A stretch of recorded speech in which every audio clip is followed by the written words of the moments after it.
The BBC's Andrew Neil picked a fight with economics professor Jonathan Portes late on the 22nd of November. It didn't go well. The battle of words. It all began with a tweet from Stephanie Flanders, head of Bloomberg Economics. Flanders was calling out the UK government for overseeing the worst economic growth forecasts in the Office for Budget Responsibility OBR's history. QT an achievement for small open economy like UK to be slashing growth forecasts when global economy enjoying most synchronized recovery since 2007 and our biggest trading partner is seeing best growth in a decade.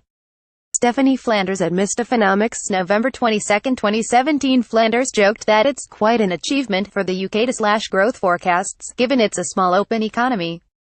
A small open economy is an economy that trades with international partners, but isn't big enough to alter world prices and interest rates. The phrase, small open economy, puts UK growth in its international context. The EU, the UK's biggest trading partner, is forecast growth of 2.3% for this year.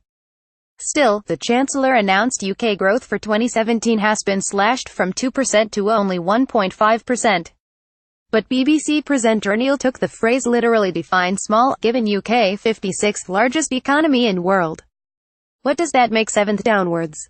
https://t.cov/nuxo, Andrew Neil at Neil, November 22, 2017. Then Portes, economics professor at King's College London, pointed out the definition. If Neil knew any economics or indeed could use Wikipedia, then he'd know what Economics was using, correctly and appropriately, the standard definition of small open economy. https://t.co/2 https://t.co/2 Zakik, Jonathan Portes at Portes, November 22, 2017. But Neil branded the phrase pointless and absurd. On this somewhat absurd definition, only America is not a small open economy. If you knew anything about common sense, you'd know that is a pointless definition. https://t.cock/2 Andrew Neil at Neil, November 22, 2017. To which Portes responded, pointing to common sense when your ignorance of the specific topic under discussion is exposed. I sent you a good look, Andrew. And no, it's not pointless, has a very specific relevant meaning, which is why Economics used it. At Neil, https://t.cool8bppt2z7, Jonathan Portes at Portes, November 22, 2017. Neil didn't react well to that, taking aim at the professor's credentials. Your pathetic and pointless nitpicking is an even worse look. It's especially not a good look to accuse anybody who has the temerity to disagree with you as ignorant. You don't really have the credentials to be that superior. https://t.co/7vtoyiki, Andrew Neil at Neil, November 22, 2017. Portes then claimed Neil displayed his ignorance. I understand you're embarrassed, but it's not a matter of opinion or my credentials of otherwise. It's simply pointing out that you displayed your ignorance of a very basic definition that anybody who knows any economics is familiar with.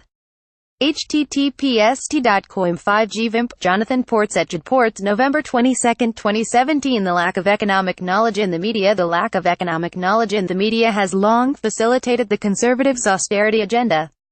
On the BBC, Neil has hammered the message home that government spending will always increase public debt. But it's not just Neil who thinks this way. On the 19th of November, the BBC's Andrew Marr framed an interview with Shadow Chancellor John McDonnell with the idea that investment will increase public debt. Marr suggested that we can't invest in schools and the NHS because the trouble is, as I said at the beginning, we are up to our eyes in debt.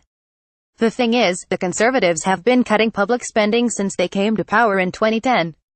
Still, public debt has increased by over £800 billion since then. By contrast, progressive Scandinavian governments, Sweden, Denmark and Norway, were running budget surpluses before the 2009 crash. That's not after relentless budget cuts, but on the back of a robust public sector and welfare system.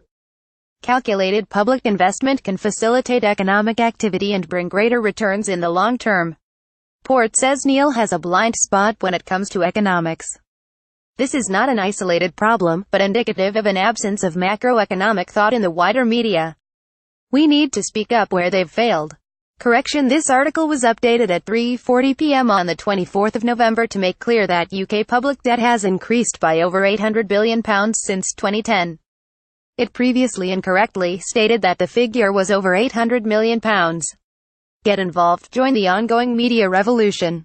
Check out new media sites we recommend, like Red Pepper, Jacobin, Open Democracy, Novara Media and the Bristol Cable. Support the canary so we can keep holding the powerful to account. Featured image via Financial Times and Velskansha.